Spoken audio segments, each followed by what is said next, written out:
Give me the headlines presented by Hyundai. Oh, we buried the lead here. I'm surprised we did this game at all with you and Morgan and Pete. Oh, Pete says we don't have enough time. Yeah, we got to keep this one short. We got La Liga coming in that needs the control room, so we got to wrap this up. No, it was the biggest blowout of the weekend. Eagles beat the Giants of the playoffs. Yeah, of the entirety of the playoffs right now, which probably will remain that way. So you have something to hang your hat on as a Giants fan. You were part of that. I want to know where you watch this game, but first we got to do the headline. And you're doing this on the spot. You're coming up with one just right here. Philly special. Okay.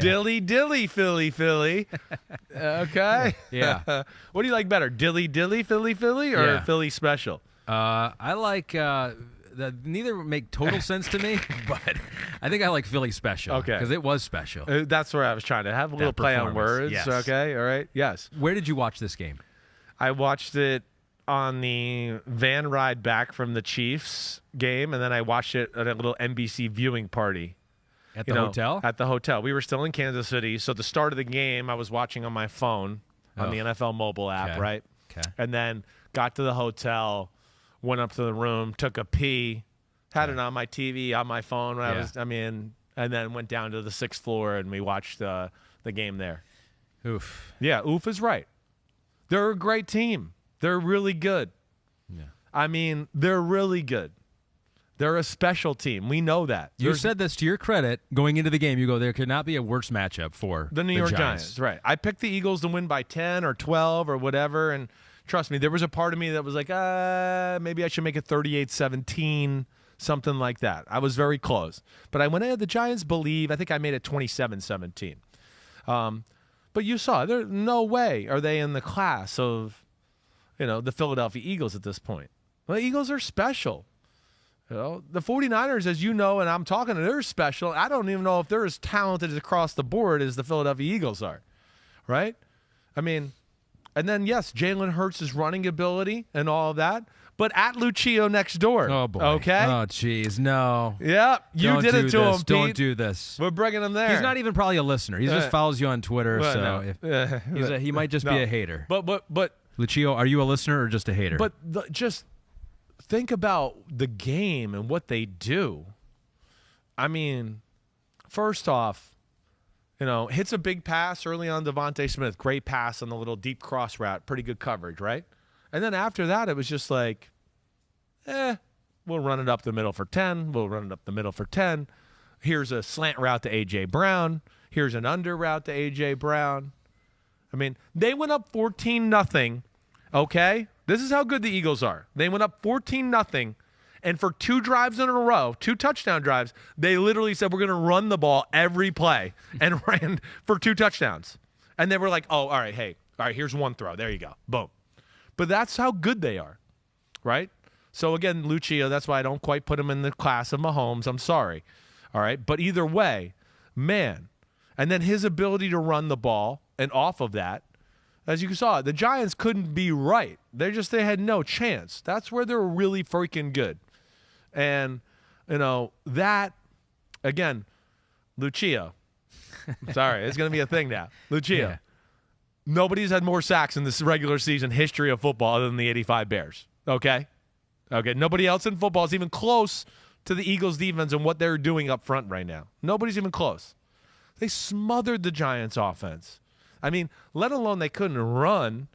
When they did protect, I mean, the angles I saw, and I mean, I'll watch on film here later today, there wasn't anything open. They were all over everything.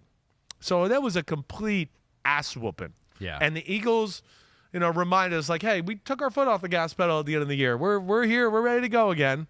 And they are a very good team, and that's why I'm pumped to see them play the Niners this weekend. This is a little exercise I like to do, and I was talking to you about this before the podcast, is that if you were to switch the quarterbacks, would the result be different, right? And I think it's kind of interesting. You could do that for all the games. I don't know if any of the games would be different, but for this one specifically, like Daniel Jones now is under fire. Giants fans, is he the guy? Is he not the guy?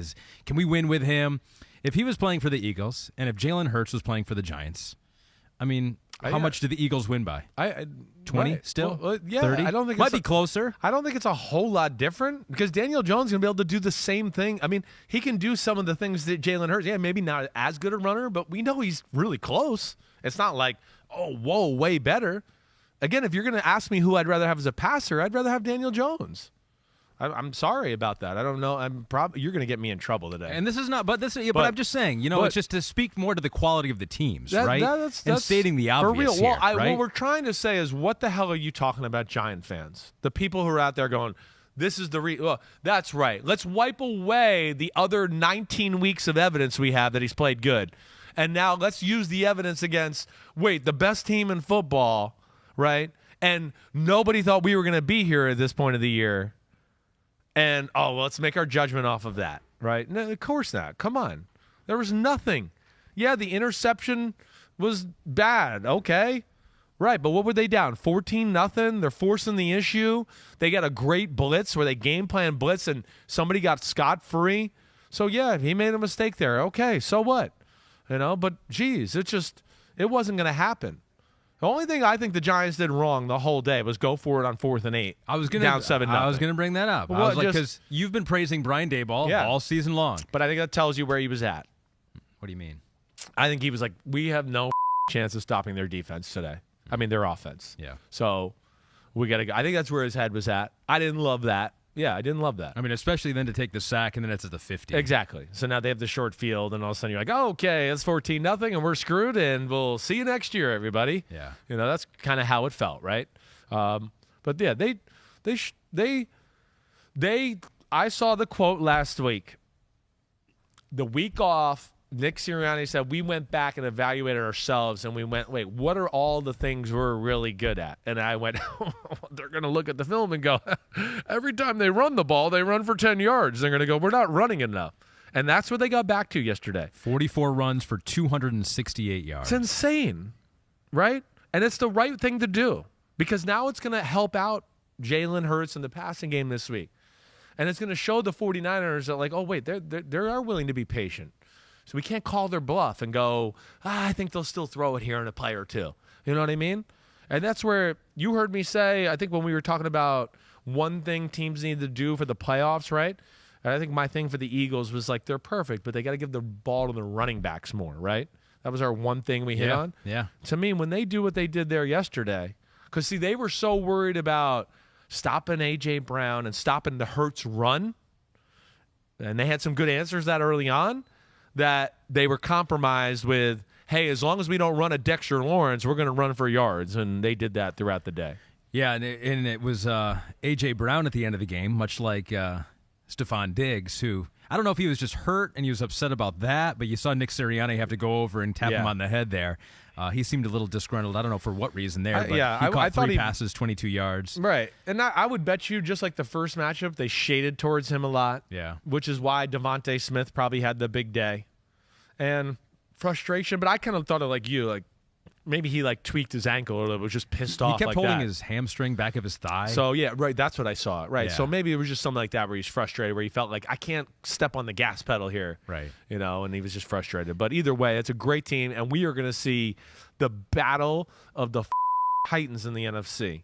I mean, these two teams, what? This is going to be, you're talking about, I mean, really, 2 of the top 4 offensive and defensive lines in football, and weapons and coaching and crazy all over the field. That's going to be a bloodbath. It's the teams in the NFC versus the QBs in the AFC, which is really cool. One more thing on the QB for the Eagles. So per Next Gen Stats, Pete has put this in here, the 3 quickest times to throw of Hurts' career all came against the 2022 Giants. It was just 2.4 seconds from snap to throw in the divisional game. Right. 2.5 in Week 18, 2.5 in Week 14. Make anything of that? Well, I think the Giants knew they could. The Giants blitzed. They blitzed a lot in the first matchup. So a lot of the times the defense just lent itself to, get it out quick, right? Giants were putting a ton of people at the line of scrimmage, like you saw when we talked about how many plays were just like, hey, there's a slant to AJ, or here's Devontae open, right? So they got looks too in some man-to-man coverage where there's a lot of people at the line of scrimmage who are like, let's just get it out, our guy one-on-one, and he'll make a play or break a tackle or do any of that too. So I think that's more of what it is. Wink Martindale is very creative in those blitz packages. I think it just lends to a little more quick passes when you play against them. BL Bliss goes, damn okay, Hassan Reddick, 1.5 sacks, tackle for a loss, just disrupting the heck out of the Giants offense. I think, we make so much about the quarterback, and the second time I'm going to make this point, and at the end of the 49ers game, it was, Brock Purdy, what does he do? What does he bring to this team? Edge, da-da-da-da-da. The defensive line for the 49ers is awesome. The defensive line for the Eagles is awesome. And I think in the playoffs, maybe the best, as the Big Butt Award, person on this podcast, like Eagles dominated the line. 49ers dominated the line. Bengals dominated the line. It's still where the game is won and lost at. It's still right there. Every now and then we see a team that can kind of overcome that to a degree, but basic principles of football are still standing true, right? And yeah, there's some magical quarterbacks that can overcome that every now and then. We had, like last year, we had two offensive lines that weren't good in the Super Bowl, right, against two really awesome one really awesome defensive line and one really good defensive line, right? Every now and then you see that, but that's rare, and that's where this one's cool. And I think, to your point, even talking to the Chiefs, their offensive line, right. they're elite, yes. right? Let alone they got an elite one or two guys on their D line. Totally, same thing. So it's that's where the game is made at, and that gives you the flexibility to be creative and do all the things we've talked about. That's where Dallas was a little bit stuck in a spot yesterday. We're missing a few of the kind of those guys. So we got to put a ton of people at the line of scrimmage and compromise ourselves a little bit that way. But, yeah, it is cool. It is cool. We always talk about the quarterbacks. That's why sometimes a lot of the guys in the locker room hate the quarterbacks, because they go, what? Our team is awesome, and all I ever get asked about is our quarterback. I thought of that at the end of the 49ers right. game. They're going, what? There's a lot of Brock Purdy, and they're like, no, give me, it's been awesome. The story is awesome. Yeah. And I think he makes plays for them, and I love the story. Right. But it's like after that game specifically, it's like Brock Purdy was not the story of this game. I know, but it's just they dominate the headlines right now, and that's why I like what we do. We try to give love to some other people in football other than the guy that's making $45 million a year or the quarterback all the time. Who knows? Daniel Jones may be making $40 million a year I would next guess year. so. B. Kumar 18. What do the Giants need to contend? So, Daniel Jones, free agent. Saquon Barkley, free agent. They'll be back, and they'll be back. You think both those guys will be back? No way they get out the door. Okay. Giants will sign Daniel Jones to a contract. Saquon, hopefully contract. At the very least, he'll get franchised. Giants need, here's a team that you want to talk. I mean, it's a miracle the Giants are here. I don't even know how the Giants got here. That's what I want to say. Yeah. And I think what we're seeing, too, is I just want to say this one more thing, too. The NFC just wasn't good. That's the other thing, too. That's one I was watching yesterday. I'm just going, there was 3 teams in the NFC. Like we said, kind of all year. We got a lot of hate from Minnesota fans. Yeah. But we said all year there was 3 teams that's kind of stood apart from the rest of the conference. I think yesterday kind of justified that for us. We were kind of always like, who's going to be that 4th team? It was a miracle the Giants are there. Unbelievable job. But, yeah, that was one thing that crossed my mind as I was watching the game. The rest of the teams in the NFC had such huge flaws in so many areas. Yeah. And the AFC was a little more consistent across the board. Maybe no teams like the Eagles or the Niners, but then they have the quarterbacks that balance things out. And here at the end of the year, and let me just throw this out there, who would you rather be, the Detroit Lions or the Giants? Giants, bad taste in your mouth at the end of this one. Lions, awesome offseason. And that was Give Me the Headlines presented by Hyundai. Just going to drop the mic on me there, right? And just walk out the door. Okay. I don't know if Hyundai wanted this that conversation as part of their segment, but Lions still feeling pretty good. Like I said, Lions and the Super Bowl winners are going to be the 2 teams that feel pretty good. No, I mean, the Giants, you got to feel pretty good about the step that you made this year. Yeah. But now you got to make that next step. Now you got to make the next step. And just, like your Lions defense or some of the other, again, it's difference makers.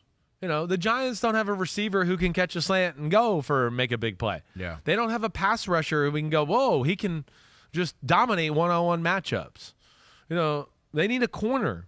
They need middle linebackers. I mean, we got retreads of guys that are Jalen Smith wasn't in the league. Jared Davis got cut by your Lions. They were like, we don't need you. Yeah. They're starting linebackers. I know. So they did it a lot with smoke and mirrors this year and great execution by the players. They played exactly how they had to play to maximize what they were, but that maximization ended right there. Well, that's the thing is like they clearly had a ceiling this year. Yes. And it's not necessarily a slam dunk that they're going to bust through that ceiling next year. Yeah, same with your Lions. No, necessarily. All right. Well, no, they just improved that defense a little bit, and they're awesome. Thanks for watching, homies. Hit subscribe to see all my unbuttoned videos. You get to see me, Ahmed Fareed, all the big player breakdowns, game breakdowns, player interviews, and my film analysis. So please subscribe. Chris Simms Unbuttoned. Peace out.